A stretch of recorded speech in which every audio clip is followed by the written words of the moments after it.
नमस्कार। कार्यक्रम खास मुलाकात में आपका बहुत बहुत स्वागत है। और आज इस कार्यक्रम में हमारे साथ एक ऐसी देश की इमिनेंट एजुकेशनिस्ट हैं, एक ऐसी शिक्षाविद हैं, बहुत वरिष्ठ शिक्षाविद, जिनके अध्ययन, अध्यापन और उनकी व्यक्तिगत अभिरुचियों का दायरा बहुत सारे सिरों को छूता है, बहुत सारे आयामों को, डायमेंशंस को छूता है।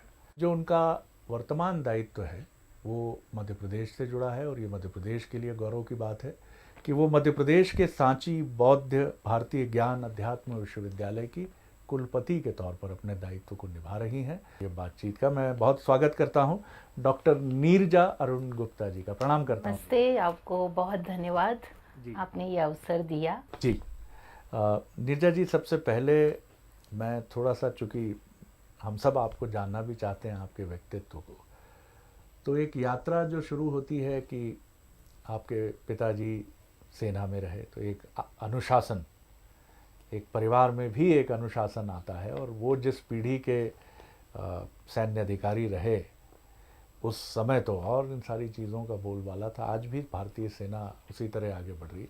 कैसे आप अपने बचपन को याद करती हैं? कैसे वो दौर था जब आप आगे बढ़ रही थी, और सपने क्या थे, और घर का जो परिवेश था उसने आपको कैसे आगे बढ़ने में मदद की? जैसा आपने बताया, पापा आर्मी में थे, पर उसके साथ साथ अध्यात्म, शिक्षा और जिसे हम कहें एडमिनिस्ट्रेशन, घर में ये 3 स्ट्रीम साथ साथ चल रही थी। तो घर में मेरे नाना प्रिंसिपल थे, मम्मी प्रिंसिपल थी, और बाबा जी आर्य समाज के राष्ट्रीय चेयरमैन थे, अध्यक्ष थे। तो उनका अलग एक हम पर प्रभाव पड़ा। सुबह शाम संध्या करना, फिर बचपन में ही पूरी रामायण कंठस्थ कर लेना और चरखा काटना, ये हमें सिखाया गया था बचपन से ही। तो एक सम्मिश्रित माहौल में हम लोग पले बड़े हैं। सेना का तो बहुत उस परिवेश का हम पर असर है, डिसिप्लिन का, मैनर्स का, हिरार्की का, प्रोटोकॉल्स का, उसके साथ हम बड़े हुए हैं भाई बहन।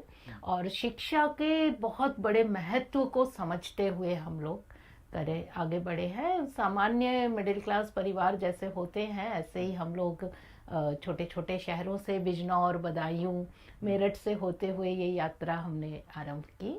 अक्सर हम सबके मन में, ख़ासतौर से जो युवा पीढ़ी है, उसके मन में ये बात उठती है कि परंपराओं से जुड़ाव आपके जीवन में क्या मदद करता है। आमतौर पर लोग यही मानते हैं, अब ख़ासतौर से मैं यंग जनरेशन की बात कर रहा हूँ, कि परंपराओं से जुड़ना आपको पुरातन बना देता है, ऑर्थोडॉक्स कहने लगते हैं लोग आपको। आपका प्रश्न बिल्कुल सामयिक है। यंग बच्चा तो यही सोचता है कि परंपरा माने एक तरह की बहुत बूढ़ी मानसिकता। हम अगर उसको निभाएंगे तो हम भी बूढ़े कहलाएंगे, हम आधुनिक नहीं कहला पाएंगे। उसमें मैं एक बहुत छोटा सा संक्षिप्त उदाहरण देती हूँ कि हमें बाग में सबसे सुंदर फूल लगता है, लेकिन उस फूल को तोड़ के हम घर ले जाएं और बहुत जतन से रखें, गिलास में रखें, नमक के पानी में रखें, बहुत अच्छे वातावरण में रखें, तो भी 3-4 दिन बाद वो सड़ जाता है। और वो एक साथ सड़ता है, फिर आप उसकी तरफ देखते नहीं हैं, जबकि सबसे सुंदर चीज लाए हैं आप। तो वो आधुनिकता का स्वरूप है।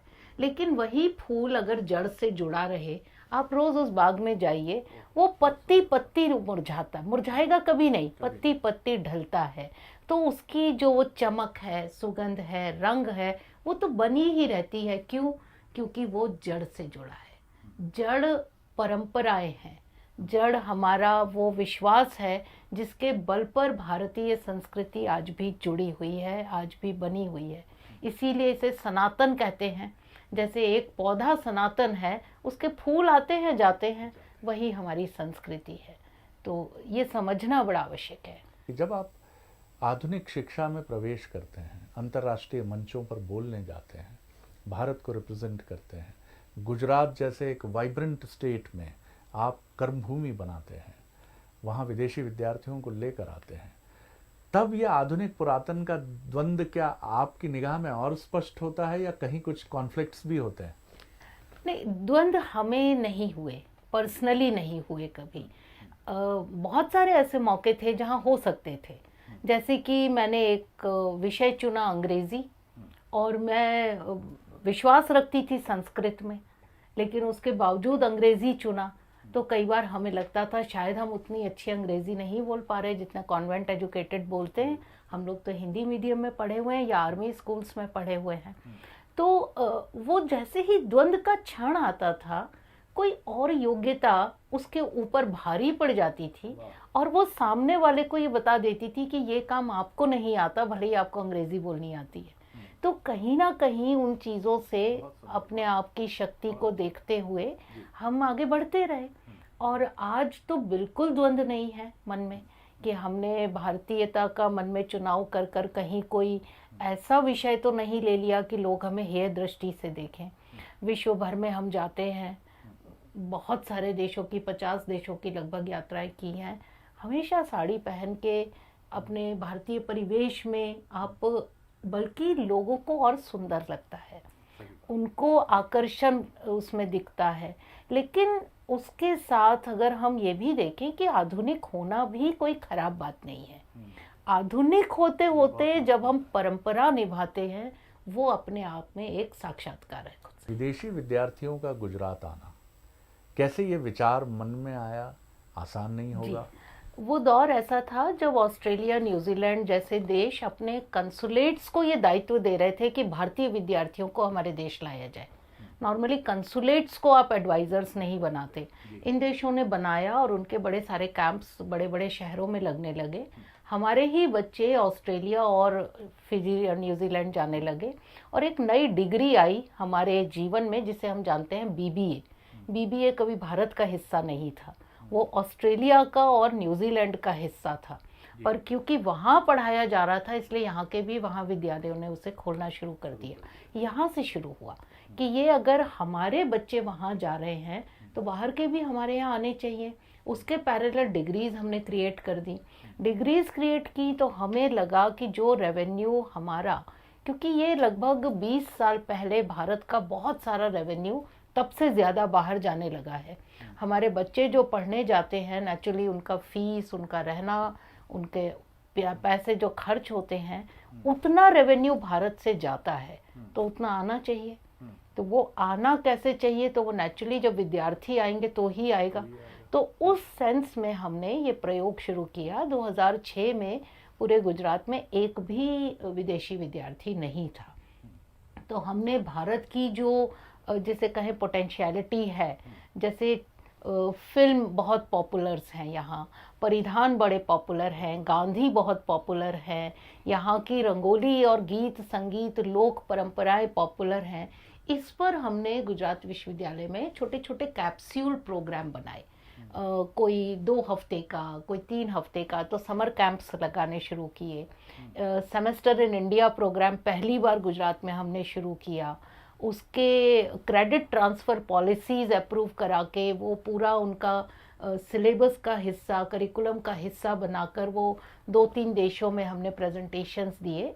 यहाँ से हमने शुरू किया और आज मुझे बड़ा अच्छा लगता है कि टाइम्स की जो फिल्म क्रिटिक है वो उस प्रोग्राम की प्रोडक्ट है, वो आके करके गई, रेबेका है। इस तरह से कई ऐसे लोग निकले जो हमारे ये कल्चर सेंट्रिक प्रोग्राम्स को अप्रिशिएट करके गए। कश्मीर की तरफ मैं आपको ले चलता हूँ। आपने बहुत ताकत से पूरी दुनिया के सामने 370 के बाद के कश्मीर का हाल रखा है। आपने क्या महसूस किया कि कश्मीर के लिए चैलेंज वहीं की जो स्थानीय राजनीतिक दल थे वही बने और उन्होंने अपना ऑरा इतना इन्फ्लुएंशियल कर लिया कि जो बड़ी पॉलिटिकल पार्टी हिंदुस्तान की रहीं आज़ादी के बाद, कांग्रेस, और उसके बाद भी जो तमाम पार्टियां आई, चाहे वो कोलिशन पार्टीज़ हों जिनको लेड करने वाली, नेतृत्व करने वाली बीजेपी कांग्रेस रही हों, वो उनके ऑरा से या उनके हिप्नोटिज्म से कहीं संचालित होती रही। देखिए, वहाँ कोई बाहर का आ नहीं सकता था कश्मीर में, तो कोई भी पार्टी हो वो आदमी लोकल ही है, चाहे वो नेशनल कॉन्फ्रेंस है, चाहे कांग्रेस है, चाहे बीजेपी है, उनमें कोई फर्क ही नहीं है। तो जो बाहर के नेता इतने बड़े बड़े, इतने प्रभावशाली रहे, वो कश्मीर के अंदर प्रभाव नहीं डाल सकते थे। जब तक 370 ना हटे, ना वो वहाँ से चुनाव लड़ सकते हैं, ना वो वहाँ रैली करेंगे, ना वो वहाँ जनसंपर्क करेंगे। तो जो भी प्रभाव रहा वो लोकल लोगों का रहा। उसमें भी 2 परिवार ऐसे रहे जो बारी बारी से गद्दी पे बैठते रहे।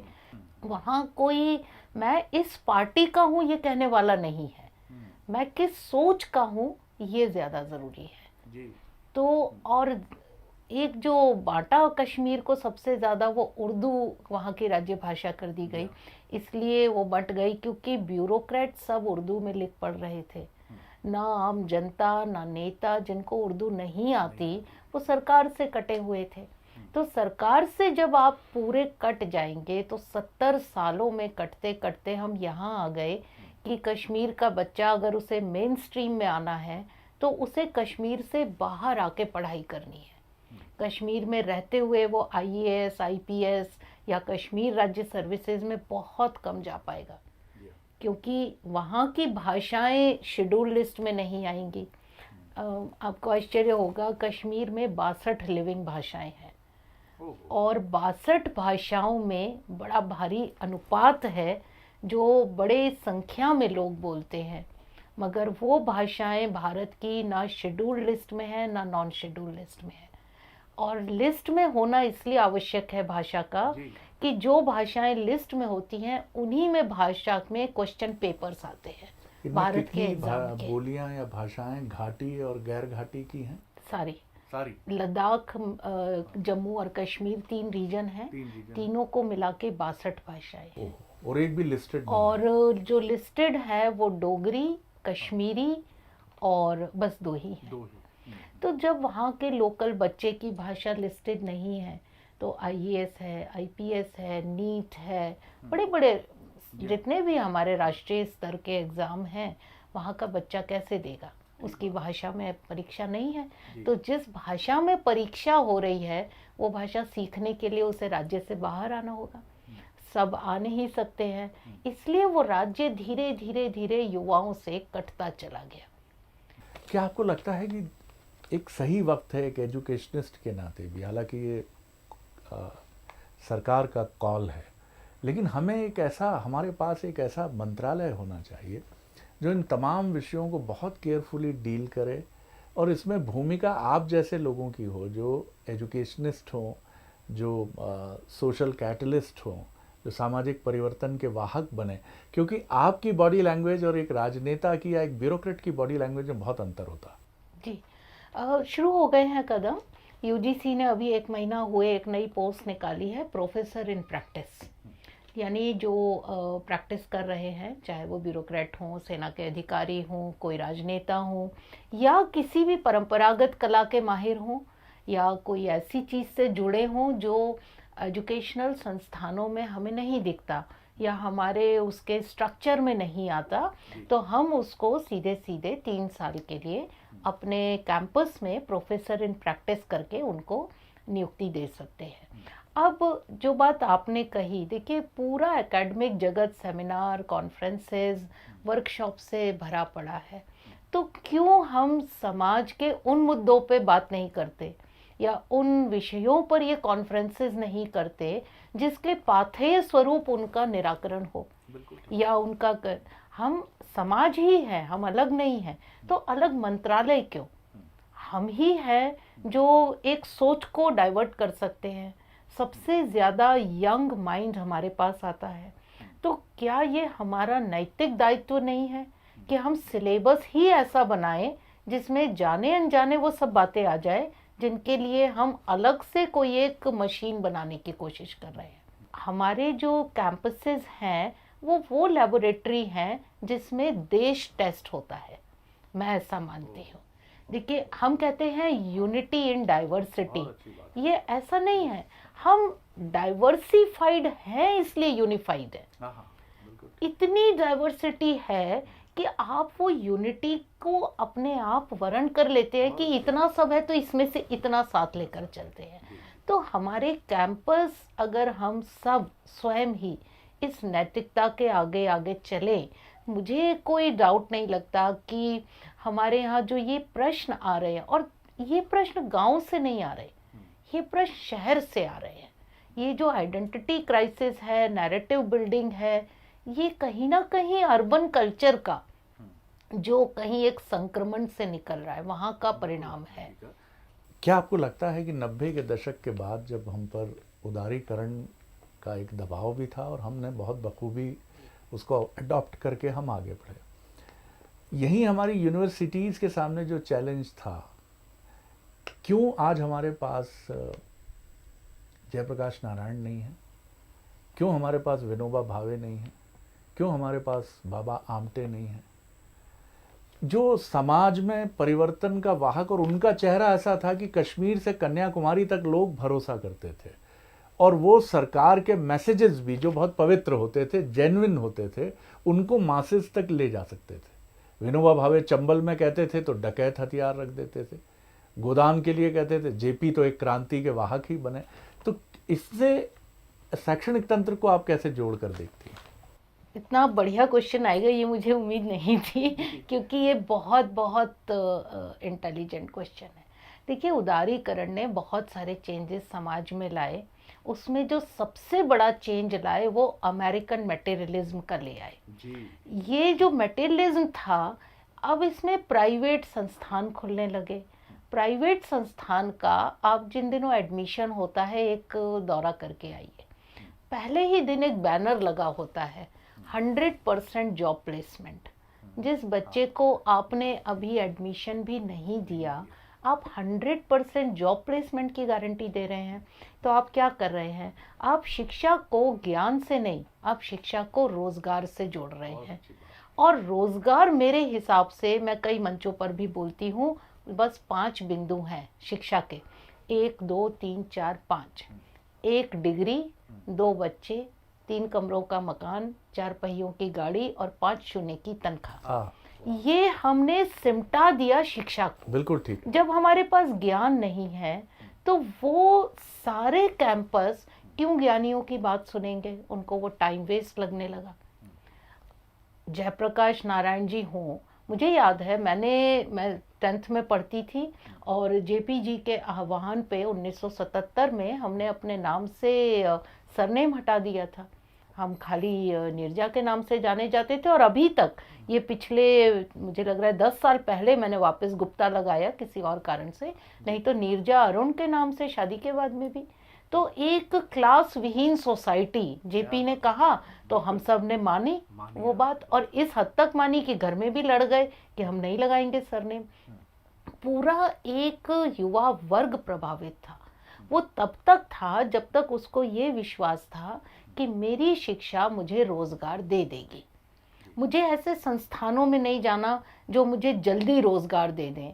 तो हमने शिक्षा को खाली एक फैक्ट्री बना दिया। अब हम सिर्फ डाटा की बात करने लगे हैं कि हमारी जीडीपी की क्या रेट है, हमारा जो ग्रोथ रेट है वो क्या है।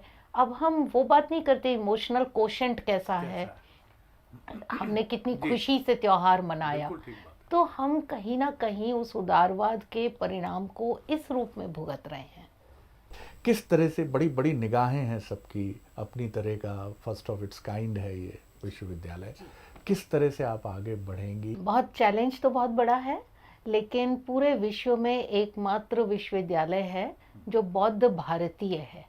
या तो बौद्ध है या भारतीय है, लेकिन बौद्ध भारतीय कोई विश्वविद्यालय हो तो मात्र एक है। और इतनी सुंदर इसमें सबकी परिकल्पना रही है, सरकार की परिकल्पना से लेकर, और जिन लोगों ने भी इसको खड़ा किया है।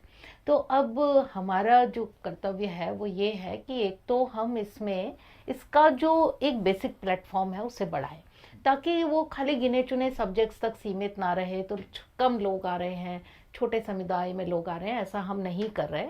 हम इसको अध्यात्म से बिल्कुल प्रैक्टिकलिटी से जोड़ना चाह रहे हैं। कि किताबें लिखती हूँ तो मैं कभी पहली राइटिंग में मेरा सेंटेंस वो सही नहीं होता, काट छांट उसमें होती है, फाइनल प्रूफ निकलता है।